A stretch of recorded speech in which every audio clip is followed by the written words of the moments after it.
Goff Show. I'm Russ Snyder, voice of the Dragons, alongside head football coach Gary Goff. Hello, sir. How you doing today? Doing good. How are you? Not doing too bad. Travel day for your kids today. I think our second longest road trip of the season coming up today. Second longest. You know, it's kind of odd to think that you could get to Montgomery, Alabama quicker than you could get to Houghton, Michigan. Yeah, I've told a lot of my friends that. They're like, oh, gosh, Alabama, that's got to be your farthest trip. I'm like, no, actually, the state we border is a little bit farther. So. Right. Well, the Dragons coming into this one after a tough week last week. You know, maybe the best team in the country. The computers have them number one. They're top 5 across anybody's rankings. But Ferris State came into town, and they're kind of a juggernaut right now, aren't they? They really are. The quarterback is phenomenal. He's 71 yards away from being the all-time leading rusher for a quarterback in college football history at all levels. So he's a phenomenal player. But I tell you what, they're a great football team. They deserve the ranking that they've got.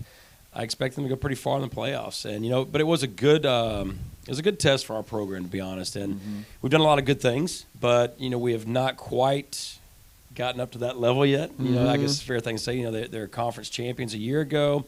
They got a first-round bye in the playoffs last year, lost the second round to ODU, which is another great program. So, it just talks about the strength of the GLIAC, to be honest. But they are a fantastic football team, and they were just a lot bigger than us. They were pretty darn big. Athletes all over the place as well. I mean, there's a lot of athletes on the field when we get together with anybody. And you mentioned Ohio Dominican. They're going up to Ferris this weekend, so yeah. I'm sure Ferris has that one marked on their schedule after the playoff loss. Yeah, it'll be interesting. That's going to be an interesting game. And ODU played them twice last year. And I tell you, it's nice to play somebody twice in the same season because it's hard to beat somebody twice in the same season. Absolutely. You look back at the film. I'm sure you had time to go through the film and grade it out. Talk about some of the positives you found in the film from the last game. Well, I think some of the positives, we learned a valuable lesson right there with what we've got to do on both sides of the football. And, you're not going to be able to just arm tackle a big, fast, strong quarterback like that or tailback for that matter. And, we did that. They did a really good job with their offense of getting us in a lot of one-on-one matchups. You're basically playing 11 on 11. They're one-on-one matchups. And when you got a quarterback that can run like he can and as powerful as he is, it's hard to ask that safety to run down and tackle him again and again and again. Absolutely. We've seen linebackers on film that after 3 quarters don't want to tackle him. I bet. Absolutely. And then offensively, we got to be able to run the ball effectively and, stay out of 3rd and long. And that's not just when you're going to play a great team like Ferris State. To be honest, that's when you play anybody. You can't be behind the chains again and again and again. Absolutely. And you talk, when you're a team like Ferris State, when at the end of the game, you can bring in I think their nose guard they brought in at the end of the game was like 6'6", 301. That speaks a little bit about your depth. I'm still confused. They got a defensive end who is a great, great player, and he gained 30 pounds in the offseason, and he might be faster than anybody in our program. Wow. So I don't know where they're getting some of these guys. We got to figure that out and try to recruit some of them because they were big, fast, and strong. Yeah, well, you know what? That one's in the books. At the end of the day, we're still 4-2 with a whole lot of football left. Barely past the halfway point. Kind of a strange game with Concordia in the middle of the conference season. You had a bye week. They had a bye week. We got it filled and playing the game this weekend. Does it offer any challenges with it being an out-of-conference game? Well, there is. It was a very difficult task to find a game in Week 7. Oh, I'm sure. We were stuck with this bye week in Week 7 2 years ago when Notre Dame left the conference. The GLIAC did not change the schedules, and they left us Week 7 bye, which is always difficult to find. So I bet we called over 200 schools trying to find a game. Wow. The problem is everybody's in conference game already. Well, Concordia is in a transition year. They're independent before they move up to Division II, and they were looking for a game. We're going to be their second home game. So we actually signed a 2-year deal with them. We're going to go down there first and play them obviously this week. And then they're going to come back to us next year for Week 2. So it's kind of a win-win for us right there as far as finding somebody to lock them into a 2-year deal because it's always hard to find that game. But absolutely. Yeah, and the trip itself, yes, it's a long trip. But in many ways, it's kind of a practice run for Michigan Tech. Absolutely, yeah. And, we'll be leaving Thursday night, arriving there early in the morning. So we'll eat, put the guys to bed for a while, get up and have practice Friday afternoon, and then we're right on schedule for a game day on Saturday morning. But, Concordia is a very dynamic team. They've got several D1 transfers from UAB. Okay. When UAB dropped their program for that, 2 or 3 months, they dropped it, which is crazy within itself. Sure. But when UAB dropped their program, they picked up a couple of their athletes. Okay. And, they're on film. They play around. They play hard. They've played a few Division I teams. They played Alcorn State, pretty tough, to be honest. Steve with you. McNair's. That's where Steve McNair Aaron went, McNair right? is what That's they call right. it. Absolutely. You know, and then let's talk a little bit about what they do offensively. You said they're very dynamic. They rack up a lot of penalties when you look at some of their statistics. Having a little bit of trouble running the ball. So what do they like to do to compensate for that? Well, they run the triple option, Okay. which I think scares everybody. Just the word triple option, but.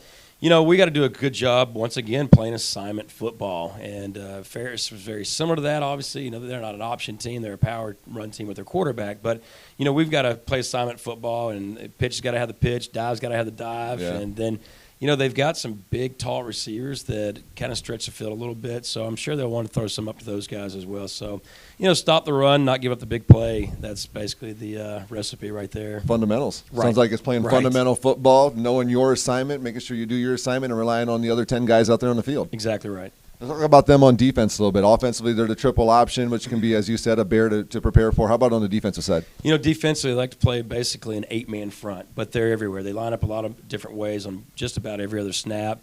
Their linebackers can run. One of the linebackers, you know, he stands up on the end of the line of scrimmage. He's one of the transfers from UAB. I think he's very athletic. He's a good football player. And then on the back end, you know, they like to mix up their coverages. They like to press you. Obviously, they want to stop the run, too. That's why they got 8 guys right there on the line of scrimmage. So we're going to have to do a really good job recognizing the blitz. And we've got to establish a run. We can't let this turn into a game where we want to throw the ball 60, 70 times. I don't think that's good for us to do right there. So establish a run and then, you know, hit them when with some deep throws when they present themselves. But, again, it's about us. And we've talked to the guys all week long about it's not where we play, who we play.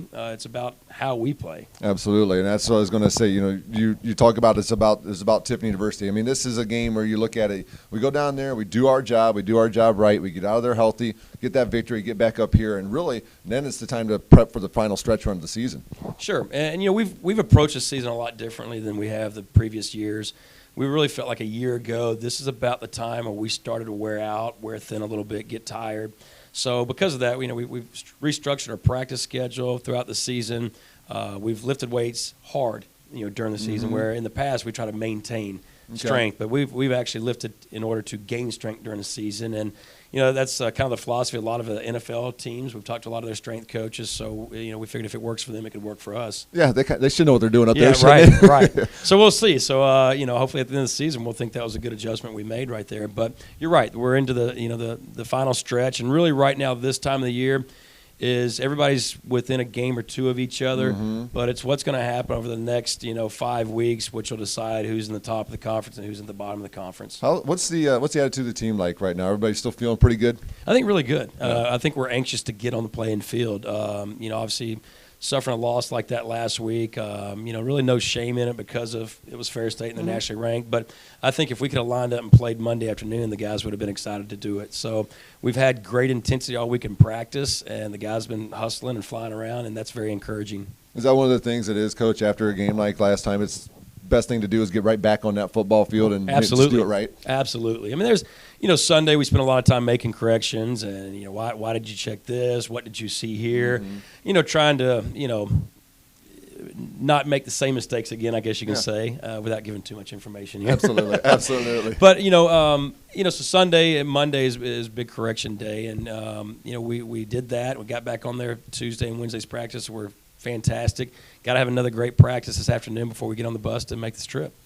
Game time Saturday, 2 p.m. If you're making a trip, it's in Alabama. That's Central Time, so it's a 1 o'clock local time start there. 2 o'clock time here in Tiffin, Ohio. You can catch the game at tudragonradio.com as well as at 100.9 Coast Country WMJK. Coach, anything else before we let you go and get ready to load them up and head on down to Selma, Alabama? Not really. You still plan on showing up, right? I will be there. I have to work on Friday morning, and then we're going to get in the car. The car's out getting serviced right now. We're ready to go, and I will see you first thing on Saturday morning. Look forward to it. All right. He's Coach Gary Goff. I'm Russ Snyder. The Dragons and Concordia Hornets this Saturday at 2 p.m. As we said, tudragonradio.com and Coast Country 100.9. Until next time, this has been the Gary Goff Show.